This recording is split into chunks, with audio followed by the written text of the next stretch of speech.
താരസംഘടനയായ അമ്മയുടെ general body യോഗം കൊച്ചിയിൽ ആരംഭിച്ചിരിക്കുകയാണ്. സിനിമാ സെറ്റിലെ ലഹരി ഉപയോഗമടക്കം യോഗത്തിൽ ചർച്ചയാകും.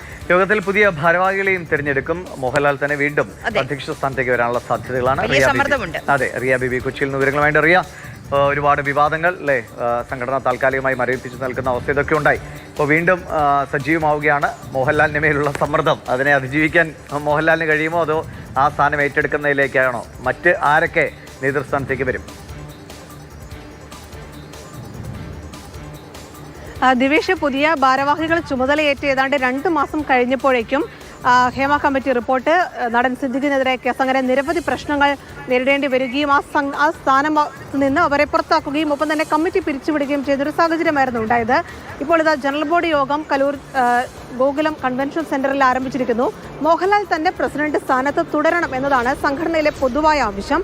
പക്ഷേ മോഹൻലാൽ ഇക്കാര്യത്തിൽ ഒരു തെരഞ്ഞെടുപ്പ് ഒഴിവാക്കിക്കൊണ്ടാണെങ്കിൽ അത് ആലോചിക്കാമെന്ന തരത്തിലുള്ള പ്രതികരണങ്ങളാണ് നടത്തിയിരിക്കുന്നതാണ് ലഭിക്കുന്ന സൂചന. അതുകൊണ്ട് തന്നെ ഒരു തെരഞ്ഞെടുപ്പ് ഒഴിവാക്കിക്കൊണ്ട് മോഹൻലാലിനെ പ്രസിഡന്റ് സ്ഥാനത്ത് നിലനിർത്താനുള്ള നീക്കമാണ് നിലവിൽ അംഗങ്ങളുടെ ഭാഗത്തു നിന്നും സംഘടനയുടെ ഭാഗത്തു നിന്നും ഉണ്ടാകുന്നത്. ഒപ്പം തന്നെ സിദ്ദിഖിന്റെ ചുമതലയുണ്ടായിരുന്ന ജനറൽ സെക്രട്ടറി സ്ഥാനം അത് ആര് കൈകാര്യം ചെയ്യും എന്നതടക്കമുള്ള കാര്യങ്ങളിലാകും ഇന്ന് തീരുമാനമുണ്ടാവുക. എന്തായാലും വലിയ വിവാദങ്ങൾ, വലിയ പ്രശ്നങ്ങൾ, അതിനൊക്കെ ശേഷം അമ്മയുടെ ജനറൽ ബോഡി യോഗമാണ് ഇന്ന് കൊച്ചിയിൽ ആരംഭിച്ചിരിക്കുന്നത്. വർഷങ്ങൾക്ക് ശേഷം നടൻ ജഗദീഷ് ശ്രീകുമാർ ഇന്നത്തെ യോഗത്തിൽ പങ്കെടുക്കുന്നുണ്ട് എന്നതും കൗതുകകരമായ ഒരു കാഴ്ചയാണ്. ഒപ്പം തന്നെ ഈ ലഹരി ഉപയോഗവുമായി ബന്ധപ്പെട്ട വിഷയത്തിൽ നിർമ്മാതാക്കളുടെ സംഘടന, അഭിനേതാക്കളുടെ സംഘടനയ്ക്ക് കത്ത് നൽകിയിരുന്നു. പ്രതിഫലമടക്കമുള്ള വിഷയങ്ങളിൽ കത്ത് നൽകിയിട്ടുണ്ട്. അക്കാര്യം കൂടി ഇന്നത്തെ യോഗത്തിൽ ചർച്ചയാകും. എന്തായാലും മോഹൻലാൽ പ്രസിഡന്റ് സ്ഥാനത്ത് തുടരുമോ, വീണ്ടും വരുമോ എന്ന കാര്യങ്ങൾ ഉൾപ്പെടെയുള്ളതിൽ വൈകുന്നേരത്തോടു കൂടി തീരുമാനമുണ്ടാകും. മാധ്യമങ്ങൾക്ക് അകത്ത് പ്രവേശനമില്ല. ഒരു സ്വകാര്യ യൂട്യൂബ് ചാനലിന് അതിൻ്റെ സംരക്ഷണ അവകാശം നൽകിയിരിക്കുകയാണ്. എന്തായാലും പ്രതികരണം ഔദ്യോഗികമായി ഉണ്ടാകുമോ, വാർത്താക്കുറിപ്പായിരിക്കുമോ ഉണ്ടാവുക എന്നതടക്കം ഇനി വൈകുന്നേരം കാത്തിരുന്ന് കാണാം.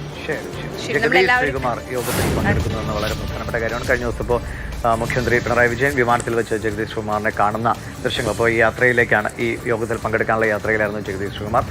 എനിക്ക് തോന്നുന്നു എത്രയോ വർഷങ്ങൾക്ക് ശേഷമാണല്ലേ ആ യോഗത്തിൻ്റെ ഒരു പ്രസക്തി അല്ലെങ്കിൽ പ്രാധാന്യം വർദ്ധിപ്പിക്കുന്ന ഒരു ഘടകമായി കൂടി ജഗദീഷ് ശ്രീകുമാറിൻ്റെ സാന്നിധ്യം മാറുന്നുണ്ട്.